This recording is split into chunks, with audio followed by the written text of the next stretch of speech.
suamiku, Raka, pergi melakukan perjalanan darat sebulan penuh di sepanjang jalan raya lintas Jawa dengan selingkuhannya. 30 hari setelah ia tidak memberi kabar, aku meninggalkan ibunya yang selamat dari stroke dan kembali ke rumah orang tuaku di Jakarta. Ketika ia akhirnya melangkah masuk ke pintu, dengan wajah ceria dan kulitnya yang terbakar matahari, ia tidak menemukan jejakku. Sebaliknya, ia menemukan ibunya Helen dingin dan tidak responsif di tempat tidurnya. Ia terdiam, lalu ambruk dalam tangisan. Tanganku sendiri gemetar saat aku menggenggam ponselku. Foto yang memukau di layar terasa membakar mataku. Itu adalah Raka, bergandengan tangan dengan seorang wanita muda di depan jembatan Suramadu. Mereka mengenakan syal serasi sambil tersenyum seperti pengantin baru, pemandangan yang memenuhi diriku dengan kemarahan yang membabi buta. Lina, aku tidak tahan lagi melihat ini. Raka sudah keterlaluan kali ini. Pesan itu dari Rio, sahabat masa kecil Raka. Ia mengirim foto itu sebuah tangkapan layar dari teman lain yang menangkapnya di Instagram sebelum buru-buru dihapus. Aku menarik napas dalam-dalam dan menggeser layar ke atas dengan jari gemetar. Lebih banyak foto muncul. Pelukan mereka saat menyaksikan matahari terbit di Gunung Bromo, ciuman di pemandangan indah di Raja Ampat, berdiri berdampingan menyaksikan matahari terbenam dari sebuah pantai di Bali. Setiap foto adalah pisau cukur yang mengiris bagian paling lembut di hatiku. Dan hari ini adalah hari ke-30 sejak terakhir kali aku mendengar kabar dari Raka. Sebulan penuh. Aku sudah meneleponnya lebih dari 100 kali. Kekhawatiran awalanku berubah menjadi kemarahan, lalu menjadi kecurigaan yang menggerogoti, dan kini menjadi keputusasaan yang tak berdasar. Satu-satunya komunikasinya adalah satu pesan teks 10 hari yang lalu. Sinyal buruk di sini. Jangan khawatir. Suamiku dalam liburan romantis dengan selingkuhannya punya keberanian untuk mengatakan kepadaku agar tidak khawatir. Aku memalingkan kepalaku untuk melihat ke arah kamar tidur utama tempat ibu mertuaku Helen berbaring. 3 tahun lalu, stroke parah membuatnya lumpuh di satu sisi, dan aku telah menjadi satu-satunya perawatnya sejak saat itu. Ia sedang tidur sekarang. Napasnya berdesir rendah dan stabil. Selama 3 tahun terakhir, aku telah menyerah pada karir kesayanganku sebagai guru dan berputar seperti gasing setiap hari. Aku memberinya makan, memandikannya, memijat anggota tubuhnya, dan menangani inkontinensianya. Dan apa yang dilakukan Raka selama waktu itu? Dia sibuk, katanya. Menjamu klien untuk promosi, bepergian untuk pekerjaan. Sekarang aku tahu yang sebenarnya. Ia sibuk bermain rumah-rumahan dengan wanita lain. Ponselku bergetar lagi. Pesan teks baru dari Rio. Lina, kurasa dia mulai perjalanan pulang besok. Mungkin akan memakan waktu 3 atau 4 hari untuk sampai di rumah. Kamu harus mempersiapkan diri. Mempersiapkan diri? Aku tertawa dingin, tanpa humor, dan berjalan ke kamar mandi. Aku menatap bayanganku di cermin. Pada usia 30, garis-garis halus di sekitar mataku sudah tidak mungkin disembunyikan. Kulitku, dari bertahun-tahun begadang merawat pasien, kusam dan pucat. Aku mengenakan piyama pudar yang sudah kumiliki selama 3 tahun. Aku ingat janji pernikahan kami. Raka menangkup wajahku dengan kedua tangannya, suaranya syarat emosi. Lina, aku akan menghabiskan seluruh hidupku membuatmu bahagia. Montase pengorbananku untuk keluarga ini melintas di depan mataku. Air mata akhirnya keluar banjir yang panas, sunyi. Tapi itu hanya berlangsung 3 detik. Aku menghapusnya dengan keras. Dia tidak layak. Aku keluar dari kamar mandi dan mulai berkemas. Gerakanku tajam dan efisien, seolah-olah aku sedang menjalankan misi yang sudah lama tertunda. Perhiasan pernikahanku, KTP-ku, dan dokumen penting. Beberapa pakaian ganti, laptopku, dan buku tabungan untuk rekening rahasia yang sudah kuisi uang selama 3 tahun. Mengambilnya dari anggaran rumah tangga. Lina, suara lemah Helen memanggil dari kamar tidur. Aku berhenti, lalu berjalan kembali ke kamarnya. Ya, Helen. Ada apa? Suaraku begitu tenang, bahkan membuatku terkejut. Haus. Matanya berkaca-kaca, ucapannya cadel. Aku menuangkan segelas air hangat dan membantunya duduk, menahan gelas ke bibirnya saat ia menyeruput perlahan dan hati-hati. Sedikit air menetes di dagunya, dan aku menyekanya dengan lembut dengan handuk, seperti yang selalu kulakukan. "Ada kabar dari Raka?" tanyanya. Sebuah jarum rasa sakit menembus hatiku. Selama sebulan terakhir, setiap kali ia bertanya, aku membuat alasan. Dia sedang dalam perjalanan bisnis. Sinyal buruk. Dia sibuk dengan pekerjaan. Seperti orang bodoh, aku telah melindungi citra putranya, melestarikan ilusi keluarga yang sudah hancur. "Dia akan segera pulang," kataku, suaraku tanpa emosi. "Dia sudah hampir sampai." Setelah ia selesai minum, aku meletakkan cangkir di nakas dan menyesuaikan posisinya agar lebih nyaman. Dan kemudian aku melakukan sesuatu yang belum kulakukan selama 3 tahun. Aku mengumpulkan semua kunci cadangan di rumah. Aku memilah semua obat-obatan Helen, meletakkannya di tempat yang mudah terlihat di nakas. Pada setiap botol pil, aku menempelkan serangkaian instruksi terperinci untuk dosis dan waktu. Aku mengisi lemari es dengan makanan pramasak yang mudah dihangatkan. Aku menulis instruksi untuk menggunakan microwave dengan huruf besar tebal dan menempelkannya di pintu lemari es. Di sampingnya, aku meninggalkan amplop tebal berisi uang tunai dan daftar agen perawat panggilan rumah. Uang itu cukup untuk membayar perawat pribadi setidaknya selama 2 minggu. Dengan semuanya sudah siap, aku menyeret koperku ke pintu depan. Aku menatap untuk terakhir kalinya rumah tempat aku menghabiskan 7 tahun masa mudaku. Foto pernikahan kami masih tergantung di dinding ruang tamu. Di dalamnya, aku tersenyum cerah dan Raka melingkarkan lengannya di pinggangku, matanya penuh kasih sayang. Itu semua adalah kebohongan. Aku mengeluarkan ponselku dan mengirim pesan terakhir kepada Raka. "Semoga kamu bersenang-senang. Tidak perlu terburu-buru pulang. Semuanya di rumah baik-baik saja." Lalu aku memblokir nomornya, media sosialnya, semuanya. Saat aku keluar dari gedung apartemen, penjaga pintu, seorang pria baik bernama Pak Budi, menatapku dengan terkejut. "Nona Lina, mau pergi jauh?" "Ya," jawabku sambil tersenyum. "Mau tinggal bersama keluargaku sebentar." Sinar matahari menyentuh wajahku dan aku merasa seolah-olah terlahir kembali. "Bagaimana dengan Tuan Raka dan ibunya?" "Mereka akan baik-baik saja," kataku, memotongnya saat aku memanggil taksi. "Stasiun Gambir, tolong." Saat mobil melaju, aku bersandar dan memejamkan mata. "Kamu selalu suka menghilang dariku, Raka. Kali ini aku yang akan menghilang." Aku bertanya-tanya seperti apa wajahmu ketika kamu pulang tercium bau jalanan dan parfum selingkuhanmu dan menemukan bukan istrimu, melainkan hanya ibumu yang lumpuh berbaring di tempat tidur. Rasa antisipasi yang aneh mulai muncul dalam diriku. Taksi bergabung dengan lalu lintas, membawaku menjauh dari penjara yang telah menahanku selama 7 tahun. Pemandangan kota kabur melewati jendela seperti sejarahku dengan Raka, sesuatu yang tidak pantas untuk dilihat kembali. Ponselku berdering. "Itu ibuku, Nak. Apakah kamu sedang dalam perjalanan? Ayahmu sudah membersihkan kamar lamamu, dan aku membuat rendang kesukaanmu." Air mata kembali mengalir, tapi kali ini hangat. "Bu, aku sudah di mobil sekarang. Aku akan segera sampai." Setelah menutup telepon, aku melihat ke langit biru jernih. 30 hari, Raka. Kamu menikmati 30 hari kebebasan.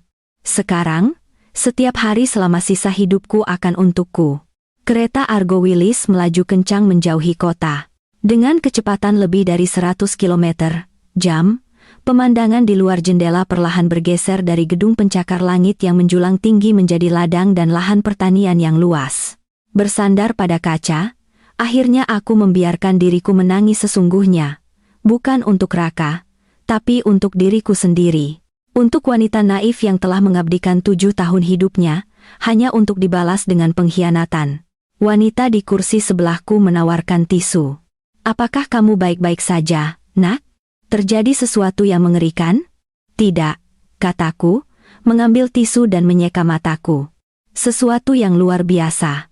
Dan itu benar. Membuang racun, melarikan diri dari hubungan toksik. Apa yang bisa lebih luar biasa dari itu? Ponselku bergetar tanpa henti. Obrolan grup dengan teman-teman kami ribut. Rupanya, tangkapan layar Rio sudah mulai menyebar. Banjir pesan masuk. Beberapa khawatir, beberapa bergosip, beberapa mencari detail. Aku tidak membalas satupun. Di obrolan grup dengan hanya 2 sahabatku, aku mengirim 3 kata. Aku akan bercerai. Obrolan langsung meledak. Apa yang terjadi? Apakah si brengsek Raka akhirnya menunjukkan warna aslinya? Lina, kamu di mana? Kamu aman? Kehangatan menyebar di dadaku saat aku membaca pesan-pesan panik mereka. Selama 3 tahun, aku telah memutuskan hampir semua kehidupan sosial, mengabdikan diri untuk Helen dan Raka. Aku hampir lupa bahwa aku punya teman yang benar-benar peduli padaku. Di Argo Willis menuju rumah orang tuaku. Aku akan menceritakan semuanya saat kita bertemu. Aku mengetik pesan itu lalu menutup aplikasi. Aku membuka aplikasi perbankan selulerku untuk memeriksa saldo rekening rahasia itu. Rp227.863.000. Ini adalah uang yang aku kumpulkan sedikit demi sedikit selama 3 tahun. Berhemat pada bahan makanan, hanya membeli kebutuhan saat ada diskon. Aku tidak membeli sepotong pakaian baru untuk diriku sendiri selama 2 tahun. Rutinitas perawatan kulitku terdiri dari produk dasar termurah di toko obat. Raka memberiku Rp3.000. 0000 sebulan untuk biaya rumah tangga. Aku selalu berhasil menabung antara Rp500.000 dan Rp1.000.000. Awalnya, itu untuk keadaan darurat medis Helen, tapi seiring waktu, itu menjadi dana pelarianku sendiri. Melihatnya sekarang, aku tahu itu adalah keputusan paling cerdas yang pernah kuambil. Saat itu pukul 19.00 ketika aku tiba di stasiun Gambir di Jakarta.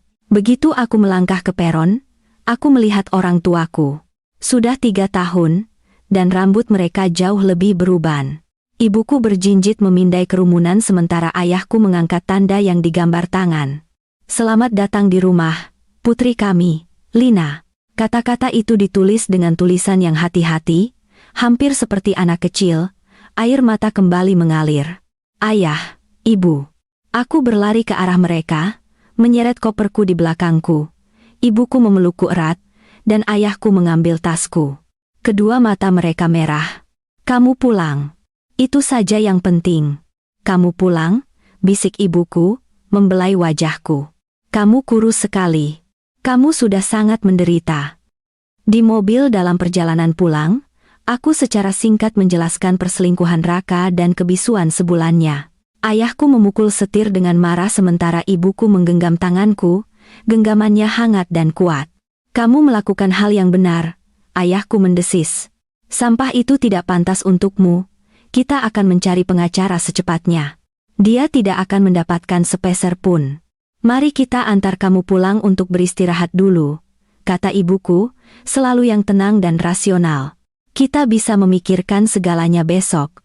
Sesampainya di rumah, hidangan sudah terhampar di meja.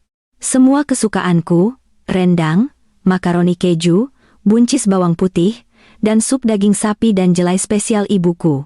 Kakakmu mengambil cuti sehari dari program pasca sarjana. Dia datang besok, kata ibuku saat ia menyajikanku semangkuk sup. Adikku, Jaka, 5 tahun lebih muda dariku. Pikiran untuk melihatnya kembali menghangatkan hatiku. Setelah makan malam, ibuku membantuku beres-beres di kamar lamaku. Persis seperti yang aku tinggalkan sebelum aku menikah. Orang tuaku melestarikannya seperti kapsul waktu. Hanya ini yang kamu bawa? Ibuku mengerutkan kening, melihat satu koperku. Hanya itu yang kubutuhkan, kataku, dan aku bersungguh-sungguh. Segala sesuatu di kondominium Jakarta itu tercemar bau pengkhianatan. Melihatnya hanya akan membawa rasa sakit. Setelah mandi, aku merangkak ke tempat tidur lamaku, dan untuk pertama kalinya setelah sekian lama, aku merasa aman. Ini adalah malam pertama dalam 7 tahun aku menghabiskan di rumahku yang sebenarnya. Ponselku berdering lagi, nomor tidak dikenal. Aku ragu, lalu menjawab, Lina, kamu di mana? Ada apa ini? Itu Raka, suaranya syarat kemarahan. Kenapa ibuku sendirian di sini, kamu tahu? Aku baru saja mengemudi 3 hari tanpa henti untuk sampai di sini. Aku masuk dan ia sudah kelaparan sepanjang hari. Senyum dingin menyentuh bibirku. Kamu pulang lebih cepat dari yang kuduga, Tuan Raka, kataku. Suaraku tenang luar biasa. Kamu bersenang-senang dengan selingkuhanmu di Bandung selama sebulan, dan baru sekarang kamu khawatir tentang ibumu. Ujung telepon hening sejenak. Bagaimana? Bagaimana kamu tahu? Ia tergagap. Bagaimana aku tahu tidak penting, kataku, duduk dan bersandar di sandaran kepala. Yang penting adalah selama 3 tahun terakhir, aku merawat ibumu seperti ibuku sendiri. Selain memberikan beberapa juta setiap bulan, apa yang kamu lakukan? Sekarang setelah aku memutuskan untuk menjalani hidupku sendiri, ada masalah, Lina? Kamu gila? Ibuku lumpuh. Kamu tidak bisa begitu saja meninggalkannya seperti itu. Ini percobaan pembunuhan. Suaranya meninggi menjadi teriakan. Aku tertawa. Tawa yang tulus dan keras. Tuan Raka, secara hukum aku tidak punya kewajiban untuk menafkahi ibumu. Secara moral, aku sudah melakukan lebih dari cukup. Faktanya, siapa di antara kita yang lebih tercela? Putra yang meninggalkan ibunya yang lumpuh untuk melakukan perjalanan sebulan penuh dengan selingkuhannya atau aku, kamu? Kamu tidak bisa diajak bicara. Kembali ke sini sekarang, raungnya. Kembali?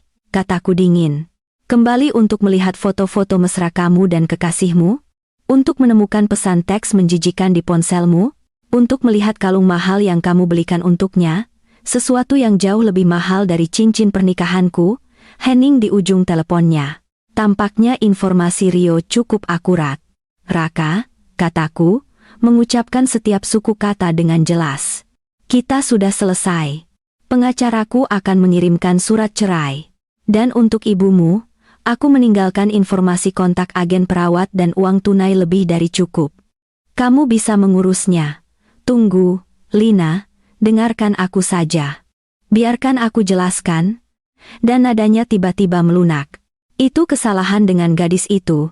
Kamu yang kucintai. Dia terus memohon padaku untuk pergi perjalanan ini. Aku bahkan tidak ingin pergi. Tidak ingin pergi, tapi kamu tinggal selama sebulan? Tidak ingin pergi, tapi kamu tersenyum begitu bahagia di setiap foto?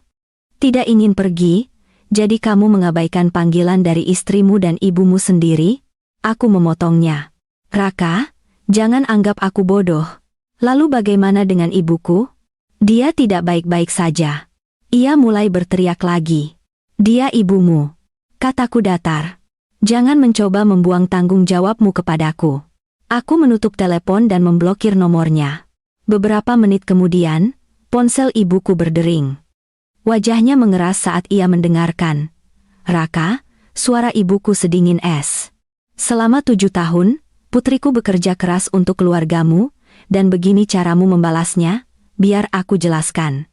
Mulai sekarang, Lina tidak ada hubungannya denganmu. Jika kamu mengganggunya lagi, aku akan menelepon polisi. Setelah menutup telepon, ibuku masuk ke kamarku dan duduk di tepi tempat tidurku, menggenggam tanganku. Jangan khawatir. Ibu dan ayah ada di sini. Aku mengangguk, menyandarkan kepalaku di bahunya. Cahaya bulan menembus jendela, memancarkan cahaya perak di lantai. Apa yang Raka lakukan sekarang? Berjalan mondar-mandir di kondominium kosong itu atau berjuang merawat ibunya yang lumpuh? Pikiran itu membawa sensasi aneh yang memuaskan. Tapi itu tidak cukup, jauh dari cukup. 7 tahun masa mudaku, 3 tahun kerja keras, semuanya diabaikan dengan satu panggilan telepon tanpa penyesalan. Raka, ini baru permulaan. Untuk setiap air mata yang kamu buat aku menangis, aku akan membuatmu membayarnya 1000 kali lipat. Situasi di pihak Raka bahkan lebih dramatis dari yang kubayangkan. Keesokan paginya, ponselku penuh notifikasi. Tangkapan layar, pesan suara, bahkan klip video pendek dari teman-teman kami. Ternyata, ketika Raka tidak dapat menemukanku, ia mengalami kehancuran total di grup Facebook penghuni gedung kami. Ini Raka, dari apartemen 8B. Istri saya, Lina, telah melarikan diri dari rumah secara tidak bertanggung jawab, meninggalkan ibu saya yang lumpuh. Tindakannya jahat dan kejam. Jika ada yang tahu keberadaannya, segera hubungi saya. Ia bahkan melampirkan foto Helen yang terlihat lemah dan kurus di tempat tidurnya. Grup Facebook itu meledak. Beberapa menawarkan simpati, beberapa curiga, tetapi sebagian besar tetap diam. Bagaimanapun, aku telah tinggal di gedung itu selama 7 tahun, dan semua orang tahu bagaimana aku merawat Helen. Aku yang mengeluarkannya dengan kursi rodanya setiap hari untuk berjemur. Aku yang melakukan semua belanjaan dan memasak. Aku yang mengantarnya ke ruang gawat darurat sendirian di tengah malam. Raka, di sisi lain, adalah hantu pergi pagi, pulang larut, selalu terlihat sibuk. Tak lama kemudian, seorang tetangga yang kukenal tidak bisa lagi diam. Nama penggunanya Senjanan Indah, seorang wanita bernama Bu Yani, yang tinggal di lantai bawah kami. Tuan Raka, dengan segala hormat, itu tidak adil.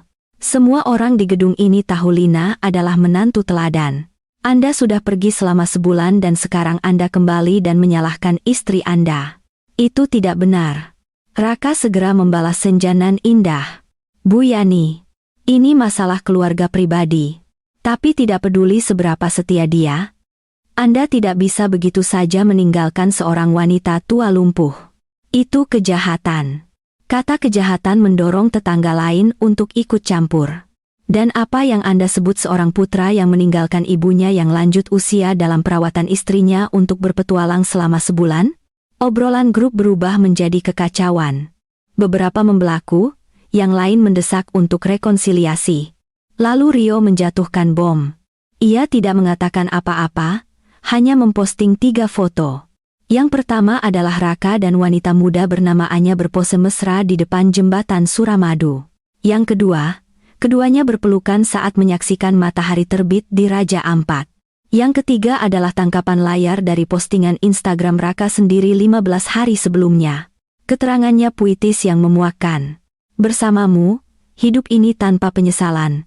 Di bawahnya ada puluhan suka dan komentar ucapan selamat dari teman-teman kami. Suasana di grup langsung berubah. Wow, perjalanan darat melalui Jawa dan Sumatera. Siapa gadis itu? Itu jelas bukan Lina, tidak bisa dipercaya. Raka, kamu bersenang-senang dengan selingkuhanmu sementara istrimu di rumah merawat ibumu. Tidak heran dia pergi. Siapa yang bisa tahan dengan itu? Raka dalam kepanikan mulai buru-buru menghapus postingannya. Tetapi sudah terlambat. Tangkapan layar sudah menyebar melalui grup gedung kami dan bahkan ke grup gedung-gedung yang berdekatan. Rio mengirimi saya pesan pribadi. Lina, maafkan aku. Aku tidak tahan lagi. Terima kasih, jawabku. Dan aku bersungguh-sungguh. Foto-foto seperti itu lebih efektif daripada 1000 kata yang bisa kukatakan. Saat itu, adikku Jaka tiba. Ia masuk pintu dan segera memelukku erat. Lina, kamu melewati begitu banyak hal. Matanya merah. Aku tidak pernah menyukai pria itu. Selalu bertindak seolah-olah dia raja dunia. Orang tuaku mengangguk setuju. Rupanya, mereka telah memperhatikan sikap dingin Raka dan kelelahanku selama kunjungan mereka selama 3 tahun terakhir. Tetapi setiap kali mereka bertanya, aku bersikeras semuanya baik-baik saja. Aku bodoh sekali, kataku dengan senyum pahit. Kamu bukan bodoh. Kamu terlalu baik, kata ibuku, membelai rambutku, dan menjadi baik bukanlah kejahatan. Orang-orang yang memanfaatkan kebaikanmu adalah penjahatnya. Setelah makan siang, kami mengadakan pertemuan keluarga. Ayahku telah mengundang teman lamanya, Pak Denny, seorang pengacara perceraian veteran. Setelah mendengar ceritaku dan meninjau bukti yang diberikan Rio, Pak Denny menyesuaikan kacamatanya. Situasinya sangat menguntungkan kita, katanya.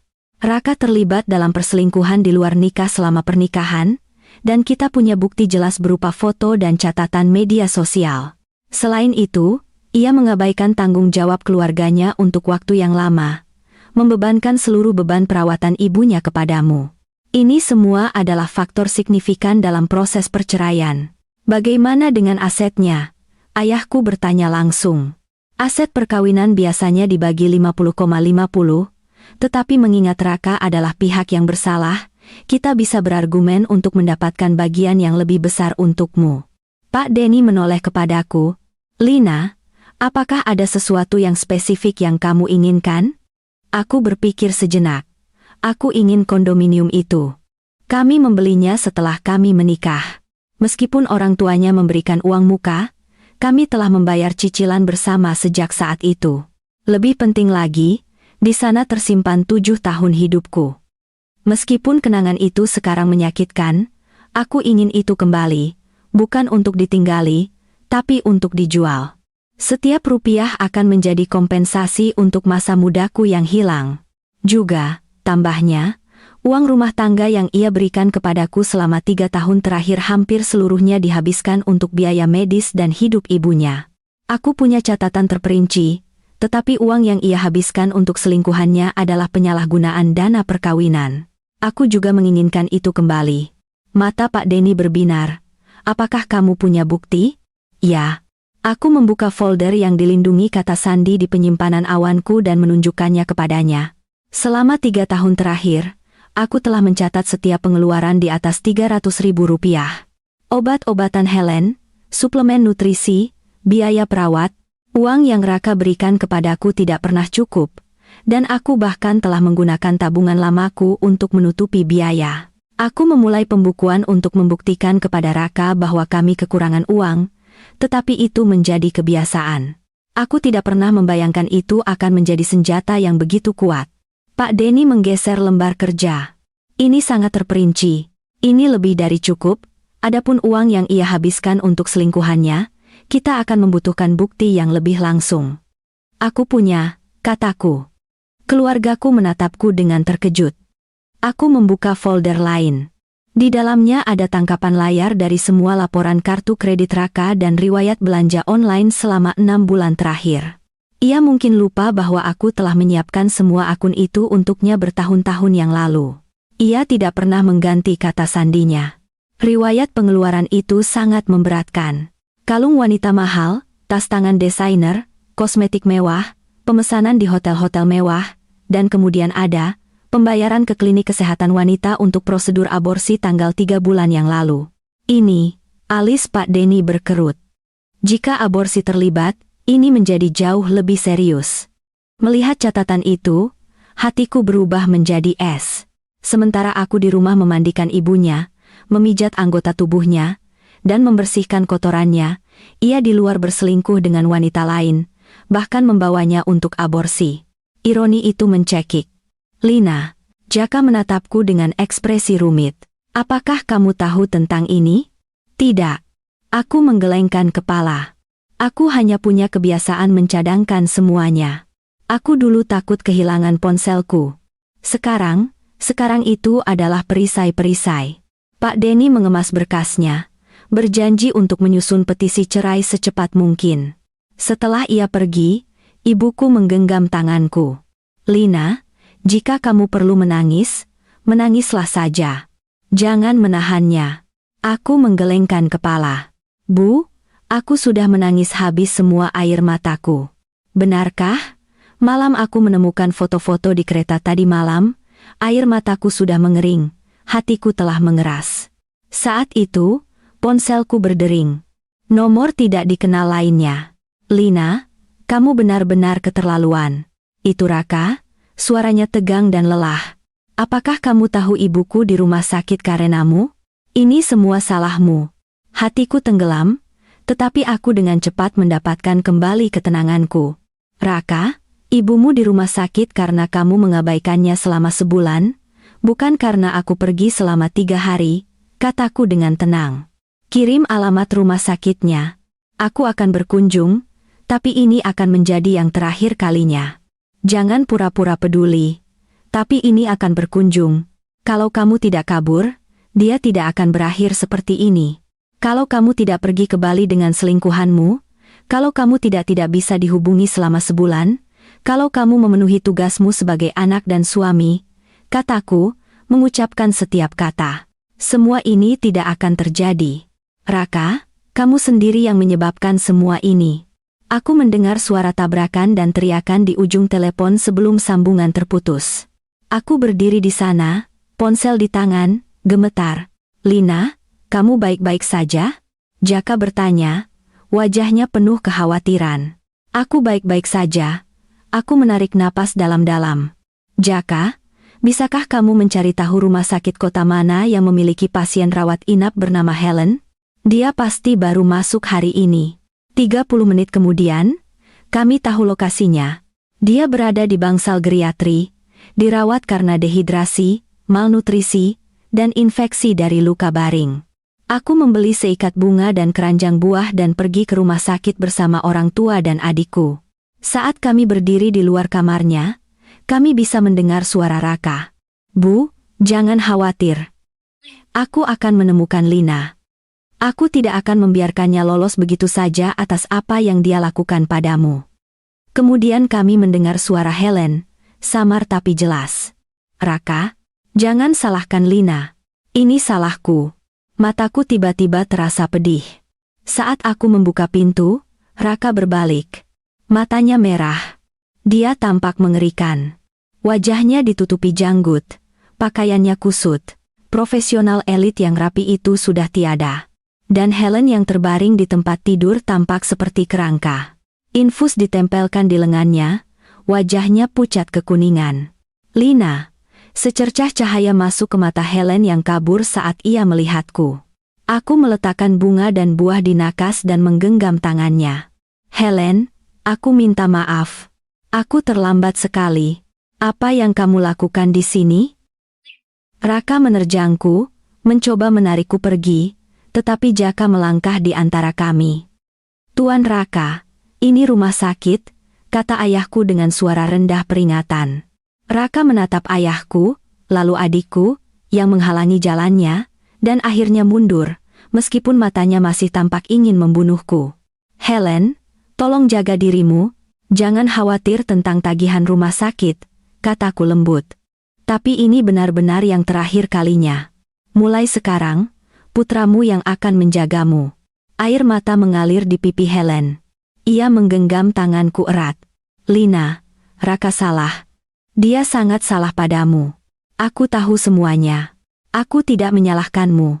Dia sudah tahu selama ini." Hatiku terasa seperti diremas, tetapi mengeras secepat itu. Kasihan itu satu hal, tetapi aku tidak bisa lagi terikat pada keluarga ini. "Bu," aku mengubah bentuk sapaanku. "Tolong cepat sembuh." Aku melepaskan tangannya dan berbalik untuk pergi. "Lina, kamu berhenti di situ." Raka meraung dari belakangku. "Kamu pikir kamu bisa begitu saja pergi? Tidak mungkin." Aku tidak menoleh ke belakang. Aku berjalan keluar dari kamar dan menyusuri lorong. Di koridor, ibuku merangkul bahuku. "Kamu sudah melakukan yang terbaik, Lina. Kamu sudah melakukan lebih dari cukup." "Ya, aku sudah melakukan lebih dari cukup. Mulai sekarang, pertempuran tidak akan terjadi di kamar rumah sakit, tetapi di ruang sidang. Raka, mari kita mulai menyelesaikan akun kita perlahan." Suasana di mobil dalam perjalanan pulang terasa berat. Kasihan wanita itu, Helen, ibuku mendesah. Punya anak seperti itu. Ayahku menggelengkan kepala saat ia mengemudi. Aku bertemu Raka beberapa kali ketika ia masih muda. Dia tampak seperti anak yang sopan. Aku tidak tahu bagaimana dia bisa jadi begini. Orang berubah, kataku, menyandarkan kepalaku ke jendela, menyaksikan dunia berlalu. Raka tidak selalu seperti ini. Ketika kami berpacaran, ia pernah mengemudi melintasi kota hanya untuk membelikanku kue kesukaanku. Untuk ulang tahun pertamaku setelah kami menikah, ia membuat pesta kejutan untukku.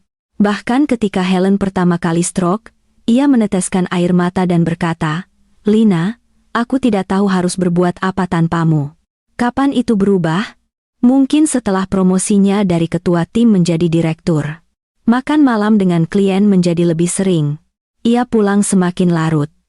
Sikapnya terhadapku semakin tajam. Ia mengatakan aku terputus dari dunia karena aku tinggal di rumah. Ia mengatakan yang aku tahu hanyalah merawat wanita tua. Ia mengatakan ia malu terlihat bersamaku karena aku selalu terlihat sangat lelah. Aku pikir itu salahku, bahwa aku tidak cukup baik. Jadi, aku berusaha lebih keras. Aku merawat Helen lebih baik, belajar resep baru, mencoba berdandan dan memakai riasan. Tapi sekarang aku tahu itu bukan karena aku kurang. Itu karena ia telah berubah. Kamu memikirkan apa, Kak? Tanya Jaka dari kursi belakang. Aku hanya bertanya-tanya kapan semua ini akhirnya akan berakhir, kataku.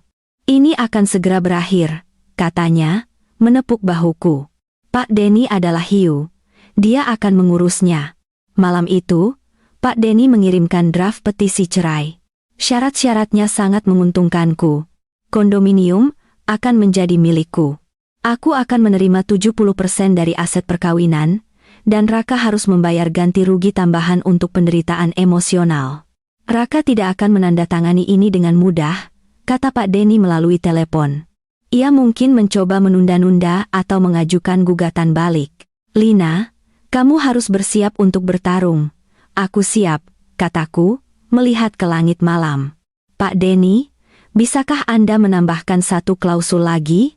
Aku ingin Raka membayar sejumlah Rp120.000 sebagai kompensasi untuk biaya medis dan perawatan Helen selama 3 tahun terakhir. Aku punya catatan terperinci. Dimengerti, kata Pak Denny setelah jeda singkat. Lina, kamu jauh lebih kuat dari yang kukira. Setelah panggilan telepon, aku duduk di meja dan mulai mengatur semua bukti. Foto, log teks, catatan pengeluaran, kwitansi medis.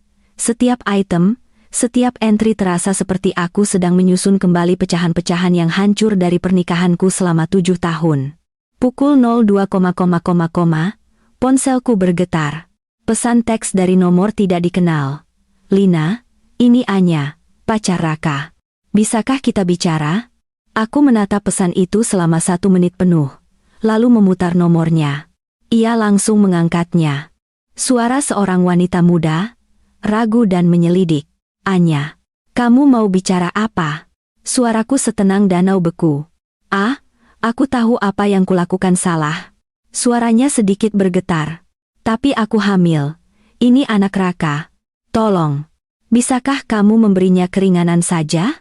Kami butuh uang. Aku tertawa. Aku benar-benar tertawa terbahak-bahak. Anya, pertama-tama, bukan aku yang tidak akan memberinya keringanan. Hukum yang tidak memaafkan pasangan yang berzina. Kedua, kehamilanmu adalah masalah antara kamu dan Raka. Tidak ada hubungannya denganku. Ketiga, jika kamu butuh uang, kamu harus bertanya kepada ayah dari anakmu, bukan mantan istrinya. Tapi Raka bilang kalau kamu bersikeras mengambil kondominium itu, ia bahkan tidak punya uang untuk membayar janji dokterku. Suaranya pecah menjadi isak tangis. Lina, kita sama-sama wanita. Tolong kasihanilah aku. Jika aku kasihan padamu, suaraku berubah menjadi es. Siapa yang akan kasihan padaku? Selama 3 tahun terakhir ketika aku membersihkan wanita tua yang lumpuh setiap hari, siapa yang kasihan padaku?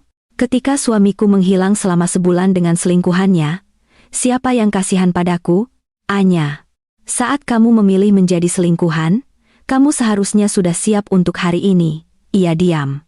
Lalu tiba-tiba nadanya berubah. Lina, kamu harus menerima tawaran itu selagi bisa. Raka bilang ia juga punya kotoran tentangmu. Oh, aku mengangkat alis. Kotoran apa itu? Dia bilang keguguranmu 3 tahun lalu itu bukan kecelakaan. Dia bilang kamu sengaja melakukannya karena kamu tidak ingin bayi mengikatmu. Dia bilang ibunya bisa bersaksi. Kata-kata itu menghantamku seperti pukulan fisik. Untuk sesaat, aku tidak bisa bernapas. 3 tahun lalu musim panas itu, aku hamil. Tetapi dalam kekacauan stroke dan rawat inap Helen, kelelahan dan stres ekstrem menyebabkan aku keguguran pada usia 8 minggu.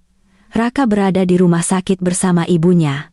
Aku pergi ke klinik sendirian, menjalani prosedur sendirian. Ketika ia mengetahuinya kemudian, ia tenang. Mungkin ini yang terbaik, katanya.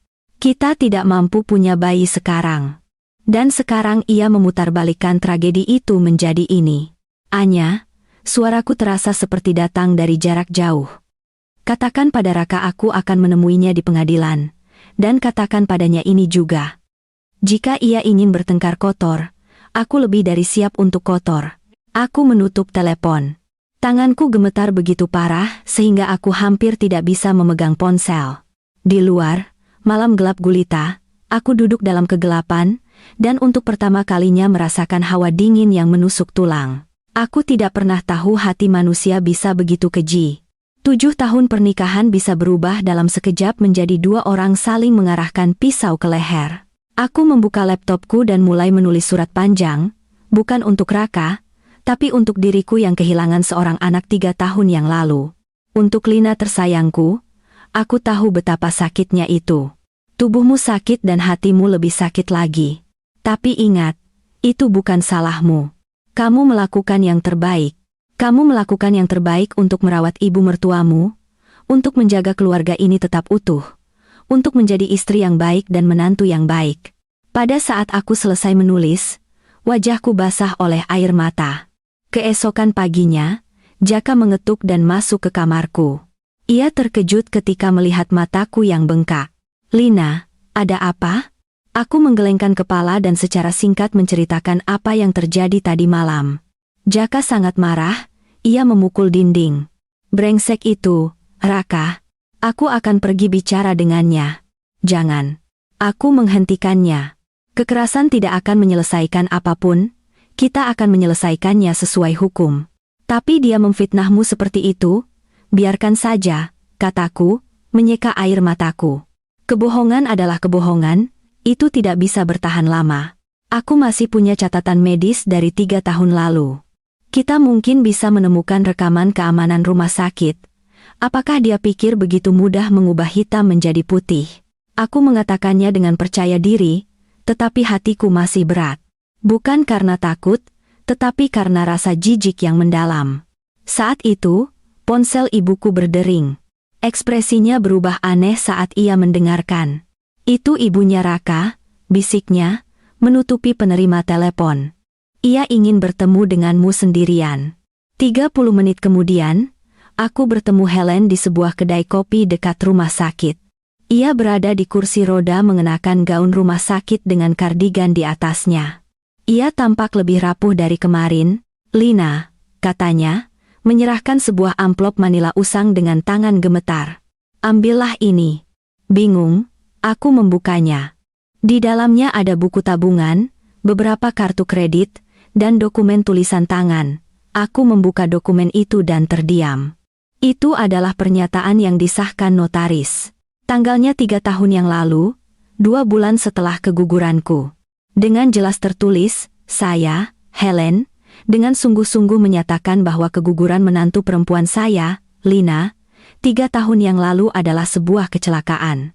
Penyebab langsungnya adalah kelelahan ekstrem yang ia derita karena stroke mendadak dan rawat inap saya.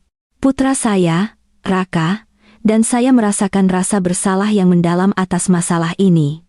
Di bawah teks itu ada tanda tangan dan stempel Helen bersama dengan tanda tangan 2 saksi. "Helen, apa ini?" Aku tahu Raka berubah 3 tahun yang lalu. Mata Helen berkaca-kaca karena air mata. "Dia menyalahkanmu karena tidak bisa melindungi bayinya."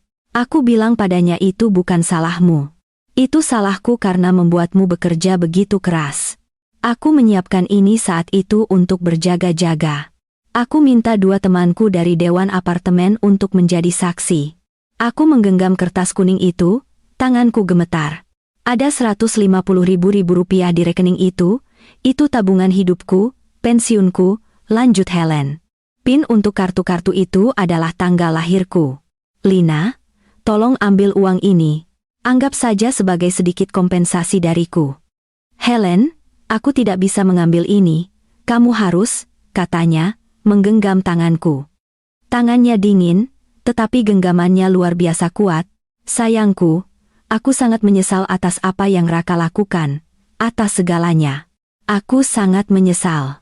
Gunakan uang ini, sewa pengacara terbaik, dan ceraikan anak itu dengan bersih. Kamu masih sangat muda. Kamu punya masa depan yang panjang di depanmu." Aku menatap wajahnya yang tua keriput, matanya yang tulus, dan air mata akhirnya jatuh. "Terima kasih, Helen, Isaku. Jangan panggil aku begitu. Aku tidak pantas mendapatkannya," katanya, menggelengkan kepala. "Lina, ada hal lain yang harus kuberitahukan kepadamu. Aku rasa gadis Anya itu bukan satu-satunya." Aku menegang. Mulai tahun lalu, Aku sering mendengarnya berbicara di telepon. Suara-suara wanita. Itu tidak selalu yang sama, kata Helen, memejamkan mata kesakitan.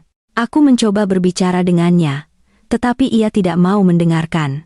Ia bilang aku sudah tua dan pikun. Lina, kamu harus meninggalkannya. Ia tidak layak. Aku memegang amplop itu, bebannya terasa sangat berat. Itu bukan hanya uang dan kertas di dalamnya.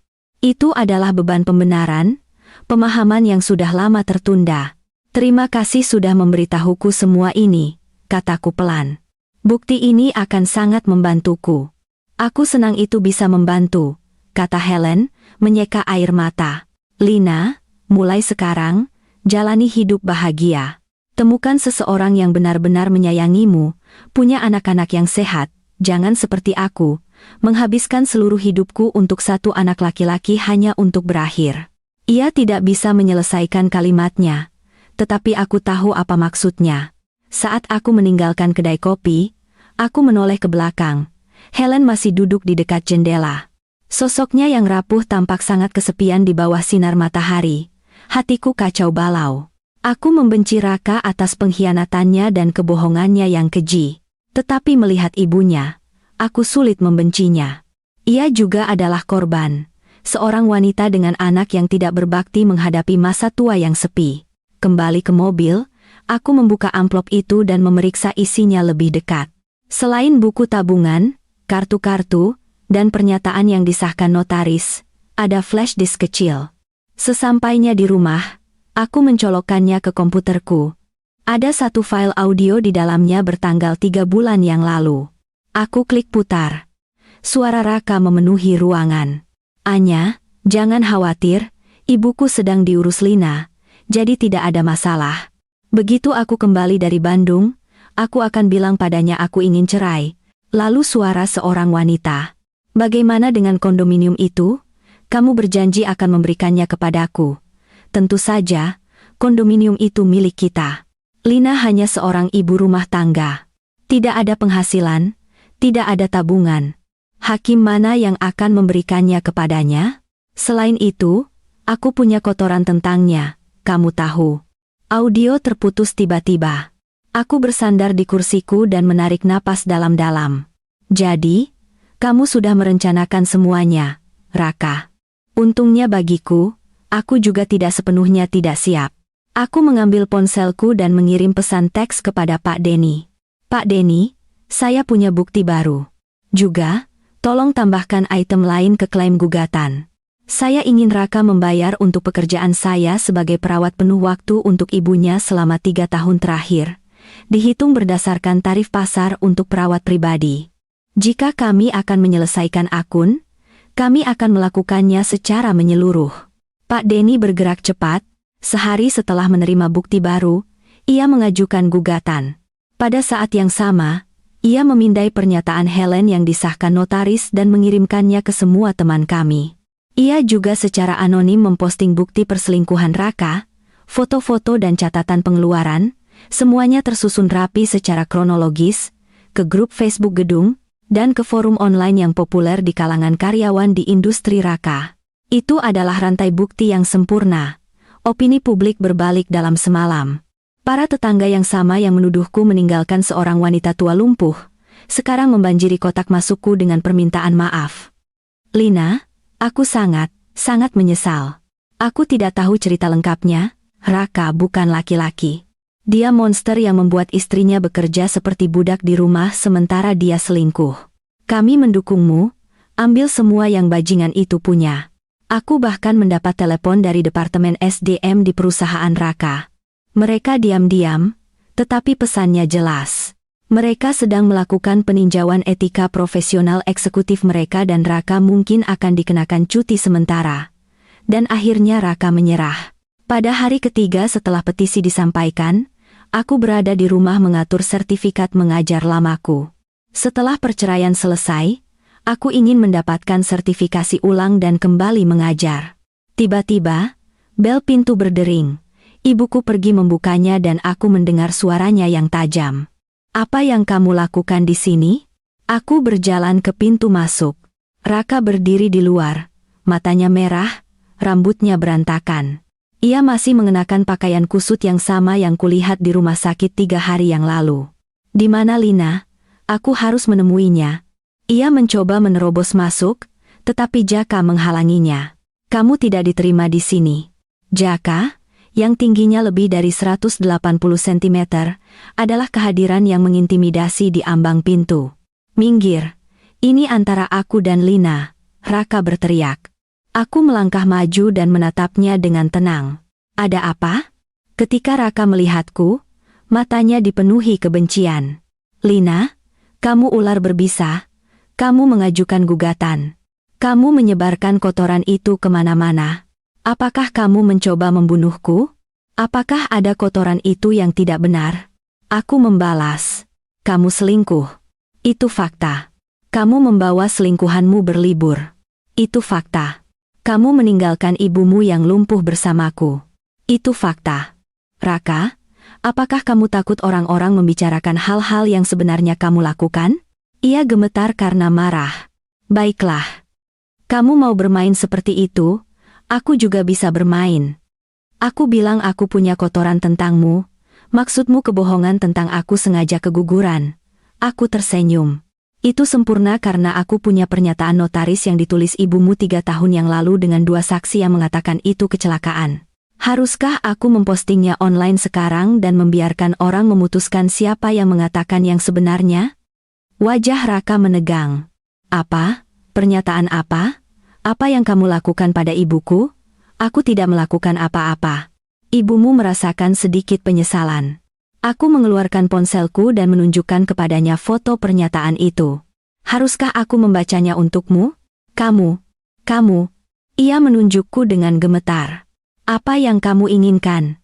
Sederhana. Aku menyimpan ponselku, tanda tangani surat cerai, kondominium, dan 70% aset adalah milikku. Kamu juga membayar kompensasi 120.000 AMMM untuk biaya medis, ditambah biaya perawatan selama 3 tahun. Jika kamu tidak setuju dengan itu, aku akan menemuimu di pengadilan. Dalam mimpimu. Raungnya. Orang tuaku membayar uang muka untuk kondominium itu. Kamu tidak menyumbang sepeser pun. Kenapa harus menjadi milikmu? Kami membayar cicilan bersama setelah menikah, dan kedua nama kami ada di akta, kataku dengan dingin. Secara hukum, itu adalah properti perkawinan. Uang muka dapat diperlakukan sebagai pinjaman dari orang tuamu, yang dapat dikurangkan dari bagianmu. Raka, yang jelas tidak menyangka aku tahu hukum, menatapku kosong selama beberapa detik sebelum mendesis. Lalu kenapa kamu mendapatkan 70% dari asetnya? Karena setiap rupiah yang kamu habiskan untuk selingkuhanmu adalah transfer aset perkawinan yang jahat. Aku menatapnya lurus ke mata. Raka, haruskah aku menghitungnya untukmu? Kalung yang kamu beli untuk Anya seharga 38 juta ribu rupiah. 12 kali menginap di hotel. Perjalanan ke Bandung itu pasti menghabiskan setidaknya 50.000 rupiah. Aku punya klaim setengah dari semua itu. Wajahnya berubah merah dan putih. Kamu menyelidikiku? Aku tidak perlu. Itu semua ada di laporan kartu kreditmu, kataku. Oh, dan omong-omong tentang Anya, ia meneleponku beberapa hari yang lalu. Bilang kamu tidak bisa memberinya uang yang kamu janjikan. Memintaku untuk mengasihaninya. Raka tampak seperti menelan lalat. Apakah kamu tahu apa yang kubilang padanya? Kataku sambil tersenyum. Aku bilang padanya jika ia hamil anak Raka, ia harus meminta uang kepada Raka, bukan mantan istrinya. Kamu berbicara dengannya? Suara Raka pecah. Ia sendiri yang memberitahuku tentang kehamilannya. Aku mengangkat bahu. Oh, tunggu, apakah kamu mencoba menyembunyikannya, Raka? Kamu benar-benar luar biasa. Di satu sisi, kamu membuatku merawat ibumu. Di sisi lain, kamu menghamili selingkuhanmu dan kemudian membuatnya aborsi, dan di sisi lain lagi, kamu berkencan dengan wanita lain. Kamu ahli manajemen waktu. Aku mengucapkan kata-kata itu dengan ringan, tetapi setiap kata adalah pisau yang mengiris hatinya. Ia menerjangku, tetapi Jaka mendorongnya mundur. Keluar, Jaka menggeram. Kalau kamu menyentuh kakakku lagi, aku akan mematahkan kakimu. Raka tersandung mundur ke dinding, terengah-engah. Matanya, saat ia menatapku, adalah campuran kemarahan, kebencian, dan secercah ketakutan. Apa yang ia takuti, Lina? Suaranya tiba-tiba turun, tenang menakutkan. Kamu pikir kamu sudah menang, kan? Aku menatapnya tanpa sepatah kata pun. Aku bilang padamu itu tidak sesederhana itu. Ia menegakkan tubuh, menyesuaikan kerahnya. Pernyataan dari ibuku itu, aku akan mengatakan kamu memaksanya menulisnya. Catatan pengeluaran itu, biaya bisnis. Foto-foto itu, hanya teman dekat, sudut kamera yang buruk. Baiklah, aku tertawa. Lalu bagaimana dengan pesan teks dengan Anya? Percakapan eksplisit itu yang saling memanggil sayang dan cinta. Apakah itu juga untuk bisnis? Wajahnya berubah lagi. Raka, berhentilah berjuang, aku mendesah. Mari kita akhiri ini secara damai. Tanda tangani surat-surat itu dan kamu bisa mempertahankan pekerjaanmu dan memulai hidup baru. Jika ini dibawa ke pengadilan, semua bukti perselingkuhanmu akan dipublikasikan. Pada titik itu, lupakan promosi. Kamu akan beruntung jika bisa mempertahankan pekerjaanmu sama sekali. Ini benar. Firma multinasional tempat Raka bekerja sangat menghargai citra publik eksekutifnya di atas segalanya. Jika skandal perselingkuhan yang berantakan pecah, karirnya akan berakhir, ia tahu itu. Apakah kamu mengancamku? Desisnya. Aku hanya menyatakan fakta, kataku dengan tenang. Pilihannya ada di tanganmu. Cerai dengan harga dirimu utuh atau cerai dalam aib, kamu putuskan. Ia menatapku lama, matanya membara dengan tatapan yang bisa melahapku hidup-hidup. Akhirnya, ia menarik napas dalam-dalam. Baiklah, aku akan tanda tangan, tapi aku tidak akan memberimu kondominium itu, dan asetnya. 50% maksimal. Kalau begitu, aku akan menemuimu di pengadilan. Aku berbalik untuk menutup pintu. Tunggu, ia berteriak. 60%. Itu tawaran terakhirku. Aku berhenti dan berbalik. 70%, tidak kurang sepeser pun, ditambah kompensasi Rp120.000 dan biaya perawatan selama 3 tahun. Aku sudah mencari tarif pasar, sekitar Rp5.000 sebulan selama 3 tahun, itu Rp80.000. Jadi, totalnya Rp300.000. Kamu gila? Ia berteriak. 300.000. Dari mana aku bisa mendapatkan uang sebanyak itu? Itu masalahmu, kataku dingin. Aku memberimu 3 hari. Jika aku tidak punya perjanjian yang ditandatangani dan konfirmasi pembayaran pertama dalam 3 hari, kita akan bertemu di pengadilan. Dan saat itu, Rp300.000 tidak akan menjadi satu-satunya hal yang akan kamu hilangkan. Aku membanting pintu. Aku mendengarnya menendangnya dan berteriak marah, tetapi suara itu segera mereda. Jaka pasti mengusirnya. Aku bersandar di pintu. Jantungku berdebar. Ketenangan yang baru saja kutunjukkan hanyalah sebuah akting. Ini adalah pria yang telah berbagi tempat tidur denganku selama 7 tahun. Bagaimana aku tidak takut pada kemarahannya, ancamannya? Lina, kamu baik-baik saja? Jaka bertanya, wajahnya khawatir. Aku baik-baik saja, kataku, menarik napas dalam-dalam, hanya sedikit lelah. Ibuku datang dan memelukku. Lina, kamu luar biasa barusan. Kamu tidak boleh menunjukkan kelemahan pada pria seperti itu. Aku tahu, kataku, memejamkan mata. Ya. Aku tidak bisa membiarkan diriku lemah.